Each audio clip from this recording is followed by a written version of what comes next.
అంబటి రాంబాబు మాజీ మంత్రి comments. Law and order కాపాడాల్సిన పోలీసు వ్యవస్థను రాజకీయ కక్షీలకు వాడుకుంటున్నారు. నా ఇంటిపై, ఆఫీస్పై దాడి చేశారు. 5 గంటల నుంచి 12 గంటల వరకు దాడి జరుగుతూనే ఉంది. పోలీసులు ప్రేక్షక పాత్ర పోషించారు. జిల్లా ఎస్పీ కనీసం పట్టించుకోలేదు. రాజకీయాల్లో భిన్న అభిప్రాయాలు, వైవిధ్యాలు ఉంటాయి. చంద్రబాబు పోలీసులను ఏ విధంగా ఉపయోగిస్తున్నారో ప్రజలు గమనిస్తున్నారు. పార్టీలకు అతీతంగా ప్రజలు ఆలోచించమని కోరుతున్నా. ఇలాంటి దురదృష్టకరమైన పరిస్థితులు సరికాదు. ప్రజలు ఆలోచన చేయండి. బీజేపీ, సిపిఐ, జనసేన పార్టీ నాయకులు స్పందించారు. పార్టీలకు అతీతంగా నా అరెస్టుపై స్పందించారు. జనసేన పార్టీ అధినేత స్పందించలేదు. లడ్డూ వివాదంపై చంద్రబాబు దుష్ప్రచారం చేస్తూనే ఉన్నారు. ఛార్జిషీట్ ఫైల్ చేశాక మీకు తొందరెందుకు? వాస్తవాలు చెప్పారు కదా. అన్ని విషయాలను నేను మీడియా ద్వారా రాష్ట్ర ప్రజానీకానికి తెలియపరిచేటటువంటి ఒక ప్రయత్నం చేశాను.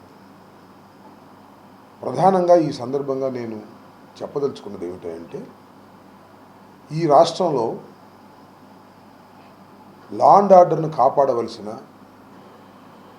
ప్రజలకు రక్షణ ఇవ్వవలసిన పోలీస్ వ్యవస్థను చంద్రబాబు నాయుడు గారు, లోకేష్ గారు పొలిటికల్ వెండేటా, రాజకీయ కక్షలను తీర్చుకోవడం కోసం ఉపయోగించడం అనేది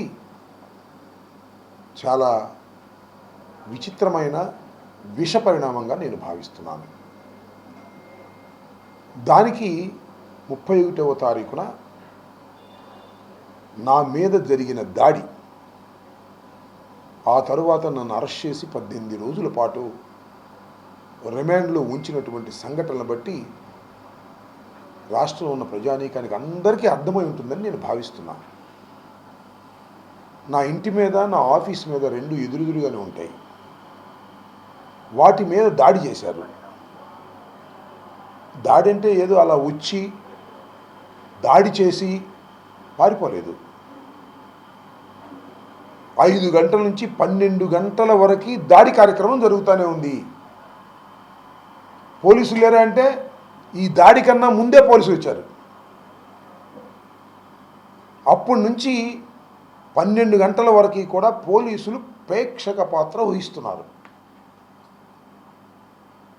ఆ తర్వాత జగన్మోహన్ రెడ్డి గారు నాకు ఫోన్ చేసి అధైర్యపడవద్దని చెప్పి, మళ్ళా మా లీడర్స్ అందరికీ ఫోన్లు చేసి పోలీసులు వెళ్ళి కలుసుకోండి ఇమీడియట్గా అని చెప్తే, లోకల్గా ఉన్న లీడర్స్ అంటే మా జిల్లాలో ఉన్న లీడర్స్ అందరికీ ఫోన్లు చేశారు. డీజీపీకి బొత్స సత్యనారాయణ గారు ఫోన్ చేశాడు, ఐజీకి ఫోన్ చేశారు. మా ఎస్పీని పర్సనల్గా వెళ్ళి కలవడానికి వైఎస్ఆర్ కాంగ్రెస్ పార్టీ జిల్లాలో ఉన్నటువంటి ఇన్ఛార్జీలు అందరూ, మాజీ మంత్రులు, మాజీ ఎమ్మెల్యేలు, మాజీ హోంమంత్రి గారు, మాజీ వైద్య శాఖ మంత్రి గారు అందరూ కలిసి వెళ్తే ఇంటర్వ్యూ లేదు. No interview. ఏమనాలి ఇది? మధ్యలో ఒకసారి ఎస్పీ వచ్చాడు మా ఇంటి దగ్గరికి.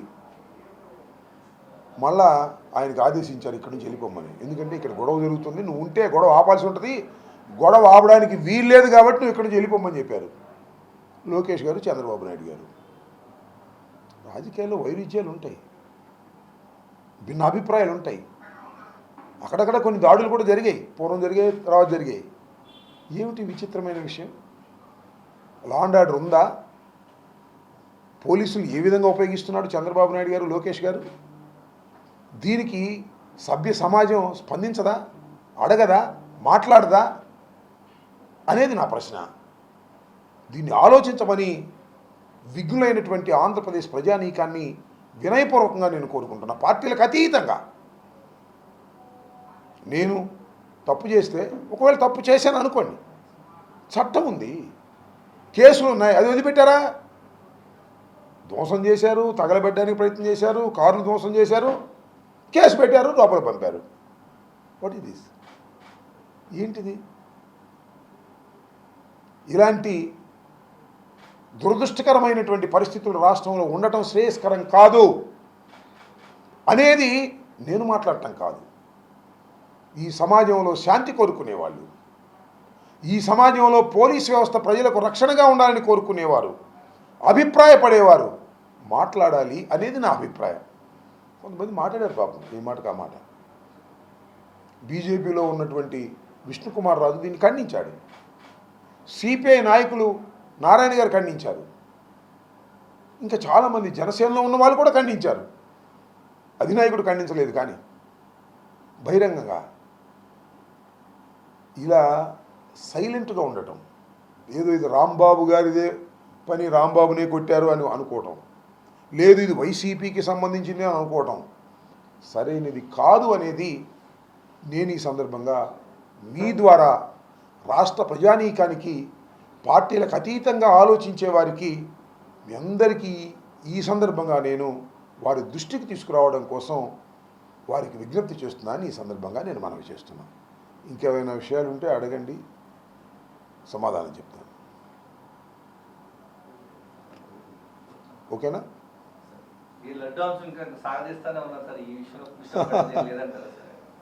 ఈ చంద్రబాబు నాయుడు గారు ఈ లడ్డూ అంశాన్ని ఎక్కడ తీసుకుపోదలుచుకున్నాడో నాకు అర్థం కాల. ఇక్కడ చిత్రమైన విషయం ఏంటంటే, ఈ లడ్డూ కల్తీ అనే ఆరోపణ చంద్రబాబు నాయుడు గారు చేశారు. దాని మీద సుప్రీంకోర్టు ఆదేశించినటువంటి ఆదేశం మేరకు ఏర్పాటు చేయబడినటువంటి సిబిఐ కమిటీ ఒకటి దీని మీద విచారణ జరుపుతుంది. మళ్ళీ ఈ గొడవ ఏంటి? నా తగదు అదేగా. ఫ్లెక్సీ కట్టారు అక్కడ, కరుణాకర్ రెడ్డి గారి బొమ్మ వేసి, సుబ్బారెడ్డి గారి బొమ్మ వేసి, జగన్మోహన్ రెడ్డి గారి బొమ్మ వేసి అసభ్యకరంగా రాసేటటువంటి ఎందుకు ఇది? ఈ సమాజంలో న్యాయస్థానాలు ఉన్నాయి, ఇన్వెస్టిగేషన్ డిపార్ట్మెంట్స్ ఉన్నాయి. సుబ్బారెడ్డి గారు వెళ్ళి సుప్రీంకోర్టులో పిటిషన్ ఫైల్ చేస్తే సుప్రీంకోర్టు స్పందించి ఎంక్వైరీ చేయమని ఆదేశించింది. వాళ్ళు చూసుకుంటారు కదా, ఛార్జ్షీట్ ఫైల్ చేశారు కదా, దానికి మీరు ఒక్కరి భాష ఎందుకు? అంటే ఏదో ఒక విధంగా లడ్డూలో కల్తీ కలవకపోయినా కలిసినట్టే, అది కరుణాకర్ రెడ్డి గారు, సుబ్బారెడ్డి గారు, జగన్మోహన్ రెడ్డి గారు దగ్గరుండి కలిపినట్టే అనేదాన్ని ఏదో ఒక విధంగా ప్రజల మనసులో రుద్దాలనే ప్రయత్నం చేస్తే ఎందుకు రుద్దగలుగుతారు? వాస్తవాల్ని అవాస్తవాలుగా చిత్రీకరిస్తే మీరు సంతోషపడటం, మీ ఈనాడులో రాసుకోవటం, మీ ఆంధ్రజ్యోతిలో రాసుకోవటం తప్ప ప్రజలు ఎందుకు నమ్ముతారు? వాస్తవాలను ప్రజలు గమనించలేరా? అసలు లడ్డూ సమస్య తప్ప ఇంకే సమస్య లేదా రాష్ట్రంలో? అప్పన్న సుబ్బన్న అని ఒక ఆయన, జగన్మోహన్ రెడ్డి గారు పంది కొవ్వు కలిపాడంటే ఇంకొక ఆయన.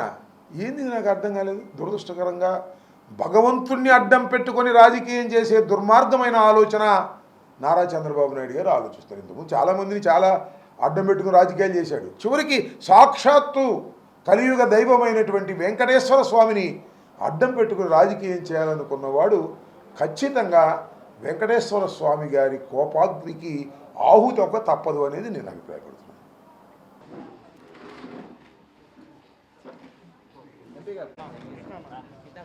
Okay bye. ఉదయ్ కొద్దిగా లవ్లీ అన్న ఇటు, లవ్లీ అన్న ఓకే అన్నా కొంచెం వెనక్కినా, అందుకే కదా ఉండమంట.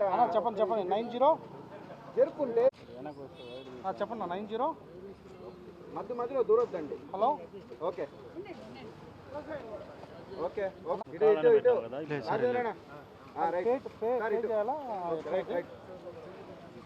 భయ్యా ఒక్కొక్కరు రండి.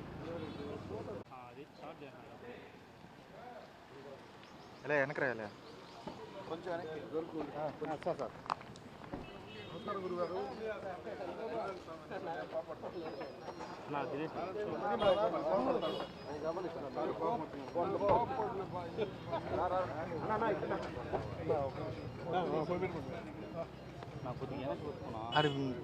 ఒకరు జగదీష్ ఒకరు వెనక కేబుల్ వస్తుంది. అన్నా యుగంధ్రన్న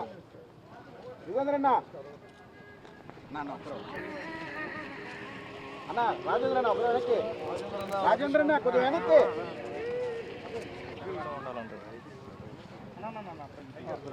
అన్నా సార్ కొంచెం వెనక్కి. రాజేంద్రన్న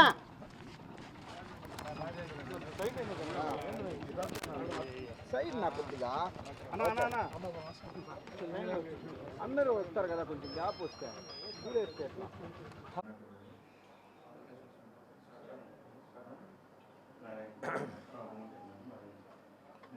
ఓకేనా? ఈరోజు రైల్వే కోడూరులో ఒక ఫంక్షన్ నిమిత్తం హాజరు కావడం కోసం నేను గుంటూరు నుంచి మార్గ మధ్యంలో మిత్రులు కరుణాకర్ రెడ్డి గారిని, అదేవిధంగా పార్లమెంట్ సభ్యులు గురుమూర్తి గారిని, మాజీ ముఖ్యమంత్రి పెద్దలు నారాయణ స్వామి గారిని కలుసుకోవటం జరిగింది. ప్రధానంగా నేను చాలా విషయాలకు జైలు నుంచి బయటకు వచ్చిన తర్వాత చాలా సుదీర్ఘంగా